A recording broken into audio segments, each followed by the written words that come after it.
தேர்தல் வாக்குறுதியை நிறைவேற்றக் கோரி கிருஷ்ணகிரி மின்வாரிய அலுவலகம் முன்பாக மின்வாரிய ஒப்பந்த ஊழியர்கள் தர்ணா போராட்டத்தில் ஈடுபட்டனர்.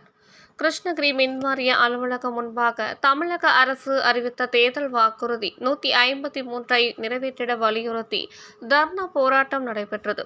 தமிழ்நாடு மின் உற்பத்தி மற்றும் பகிர்மான ஒப்பந்த தொழிலாளர்கள் கூட்டமைப்பு சங்கம் சார்பில் நடைபெற்ற இந்த தர்ணா போராட்டத்தின் போது கிருஷ்ணகிரி மாவட்டம் கடந்த பல ஆண்டுகளாக தமிழ்நாடு மின்சார வாரியத்தில் ஒப்பந்த தொழிலாளர்களாக பணிபுரிந்து வரும் தினக்கூலி அடிப்படையில் பணிபுரிந்து வரும் ஊழியர்களை பணி நிரந்தரம் செய்து மழை புயல் என பாராமல் பணிபுரிந்து வரும் மின்வாரிய தொழிலாளர்களின் ஊதியத்தை நேரடியாக அவர்களது வங்கி கணக்கில் செலுத்த வேண்டும். கடந்த 15 ஆண்டுகளாக பணியாற்றி வரும் ஒப்பந்த தொழிலாளர்களை அடையாளம் கண்டு பணி நிரந்தரம் படுத்த வேண்டும் உள்ளிட்ட பல்வேறு தீர்மானங்களை தமிழக அரசு நிறைவேற்ற வேண்டும் என வலியுறுத்தினார்கள்.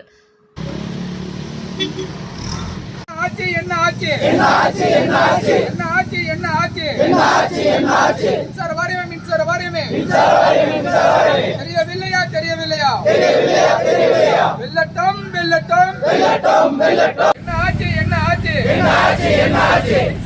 மின்சார வாரியமே தெரியவில்லையா ஒப்பந்த ஊழியர் ஆர்ப்பாட்டம்.